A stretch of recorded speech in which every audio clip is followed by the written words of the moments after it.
નમસ્કાર, ડેડીઝ કિચનમાં આપનું હાર્દિક સ્વાગત છે. અને આજે આપણે બનાવીશું ભરેલા રીંગણાનું શાક.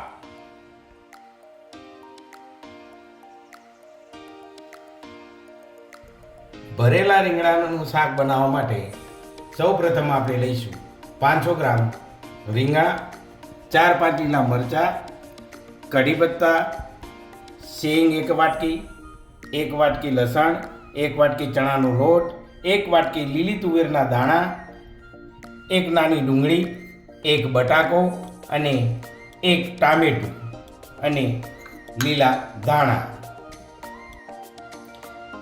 હવે આપણે રીંગણાને વધારાની છાલ કાઢી નાખીએ.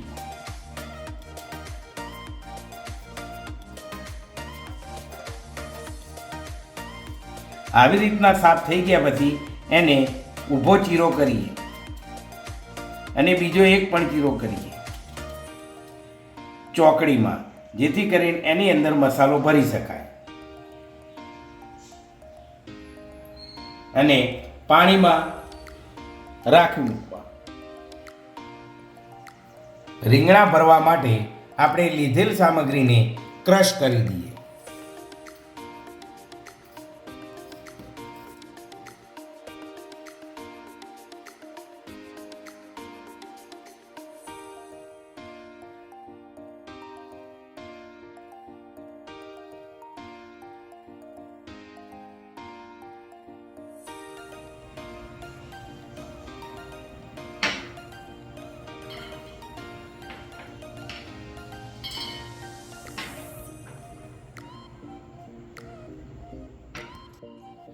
પેસ્ટ બનાવવા માટે આપણે 3 ચમચી જેટલું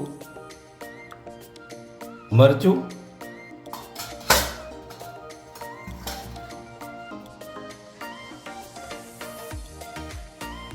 2 ચમચી ધાણા પાવડર,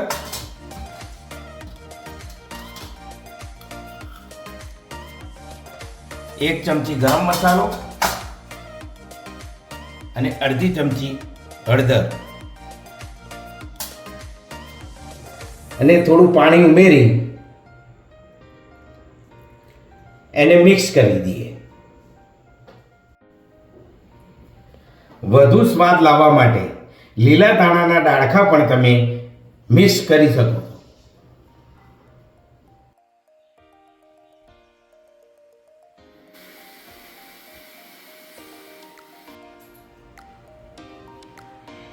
હવે આપણી રીંગણા ભરવાની પેસ્ટ તૈયાર થઈ ગઈ છે. આપણા રીંગણા ધોવાઈ ગયા છે. હવે એને ચોખ્ખા બાઉલમાં લઈ લઈએ.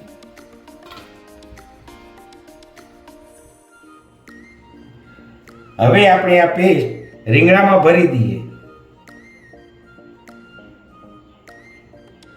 આવી રીતના ભરી દેવું.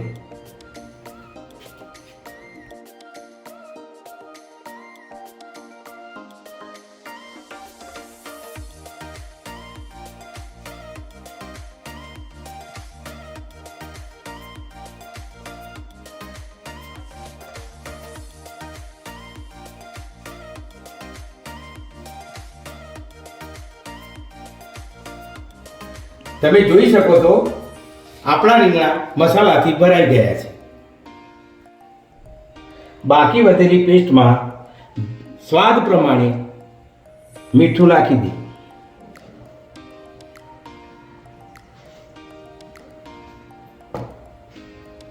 હવે એને ફરી આપણે ક્રશ કરી દઈએ. હવે આપણે ગેસ સળગાવી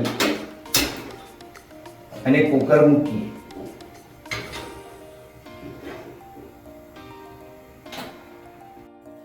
વઘાર માટે આપણે સૌપ્રથમ 3 પરી જેટલું તેલ નાખીએ.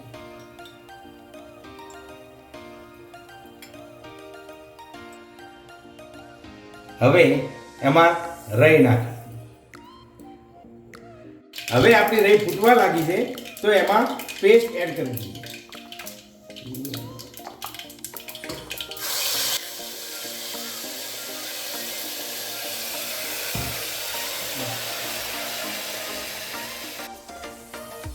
તમે જોઈ શકો છો કે આપણી પેસ્ટ શેકાઈ ગઈ છે, તો એમાં ભરેલા રીંગણા નાખી દઈએ.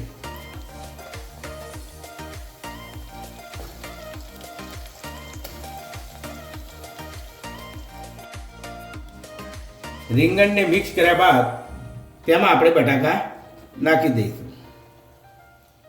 હવે તમે જોઈ શકો છો કે આપણા રીંગણા તેલમાં બરાબર શેકાઈ ગયા છે. શેકાઈ ગયા પછી આપણે 1 ગ્લાસ જેટલું પાણી અંદર ઉમેરી દઈશું અને બરાબર મિક્સ કરી દઈએ.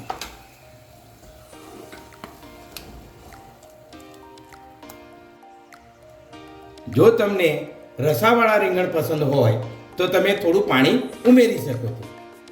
હવે આપણે કુકર બંધ કરી દઈએ.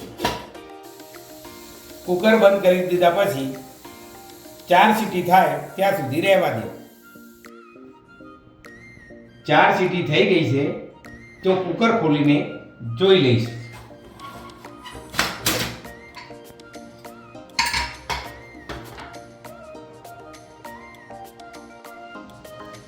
તમે જોઈ શકો છો કે આપણા રીંગણ તૈયાર થઈ ગયા છે.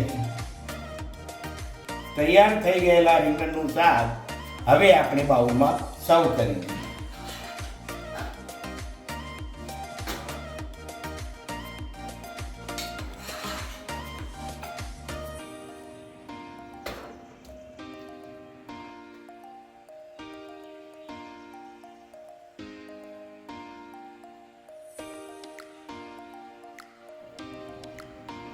તમે જોઈ શકો છો કે આપણું શાક તૈયાર થઈ ગયું છે, તો એની ઉપર લીલા ધાણા ભભરાવી દઈએ.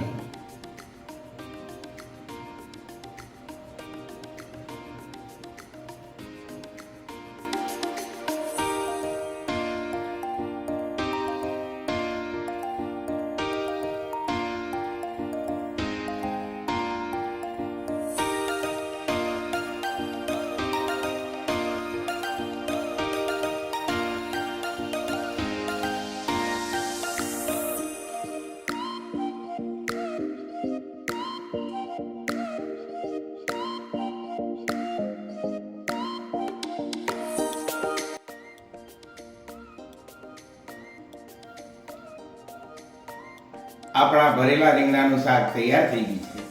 જમવું હોય તો આવી જાઓ ડેડીઝ કિચનમાં. જો તમને અમારી આ રેસીપી પસંદ આવી હોય તો પ્લીઝ શેર કરો, લાઈક કરો અને સબસ્ક્રાઇબ કરવા વિનંતી.